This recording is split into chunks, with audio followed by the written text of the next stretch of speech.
Bonjour à toutes et à tous, ce podcast vous est présenté par Franck Gonzalez.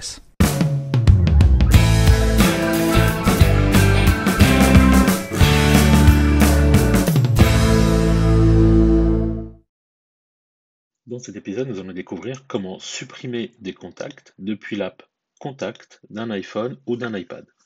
Pour suivre cet épisode, vous devez disposer d'un iPhone ou d'un iPad fonctionnant sous iOS ou iPadOS 16. Sachez que cet épisode a été réalisé sur un iPad 9e génération fonctionnant sous iOS 16.5. Alors, si vous avez déjà essayé de supprimer des contacts depuis votre application Contact sur un iPhone ou un iPad, vous avez pu constater, comme moi, qu'il est difficile en fait de supprimer plusieurs contacts simultanément. Donc le résultat, c'est que finalement, on les fait un par un et c'est assez fastidieux finalement. Généralement, comme on n'arrive pas à le faire depuis son iPhone ou son iPad, on va aller sur le site web iCloud.com et depuis un ordinateur, on va utiliser la souris et puis on va tout simplement sélectionner les contacts un par un ou deux par deux pour les supprimer. Donc vous voyez par exemple ici, je suis connecté sur le site web iCloud.com avec l'identifiant Apple que je vais utiliser pour ce podcast. Je vais cliquer ici sur Contact. Je visualise ici un certain nombre de contacts que j'ai importés. Eh bien, je vais pouvoir les sélectionner avec la touche commande de mon clavier, cliquer et faire des sélections discontinues ou continues. Et une fois que j'aurai sélectionné les contacts que je souhaite supprimer, je vais cliquer sur le bouton en forme d'engrenage et ici sélectionner supprimer. Bon, ça, c'est si je veux le faire donc depuis le site iCloud.com. L'idée de ce podcast, c'est de vous montrer que finalement, c'est possible de le faire depuis son iPad ou depuis son iPhone en utilisant simplement deux doigts. Alors, comment fait-on?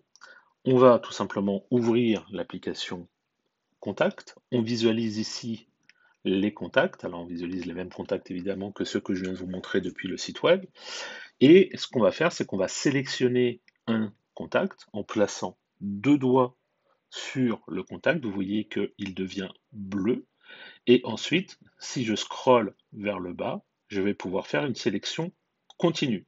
Si je souhaite faire une sélection discontinue, je vais lâcher. Ensuite, je vais aller me placer sur un autre contact. Par exemple, je vais aller sur Todd. J'appuie toujours deux doigts. Je garde les deux doigts enfoncés. Vous voyez que Todd est devenu bleu. Et ensuite, je peux de nouveau scroller vers le bas ou, encore une fois, arrêter.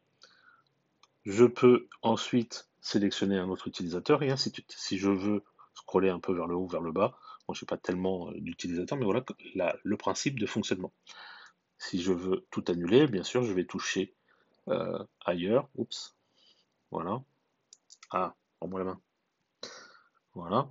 Et je peux éventuellement resélectionner mes utilisateurs. Par exemple, je prends le compte Apple, je vais prendre également Thierry et Todd. Et puis je vais prendre Maria. Voilà. Donc là, j'ai sélectionné un certain nombre de contacts. Je souhaite les supprimer. Donc j'ai lâché la main, je ne touche plus rien là. Je vais maintenant, avec un seul et unique doigt, appuyer sur un des contacts que j'ai mis en surbrillance bleue. J'ai gardé le doigt enfoncé. Vous voyez que ça fait une sorte d'agglomération de la totalité des contacts. Et j'ai un menu contextuel qui est apparu et on me propose de supprimer 4 contacts. Donc si je touche la corbeille, je fais supprimer.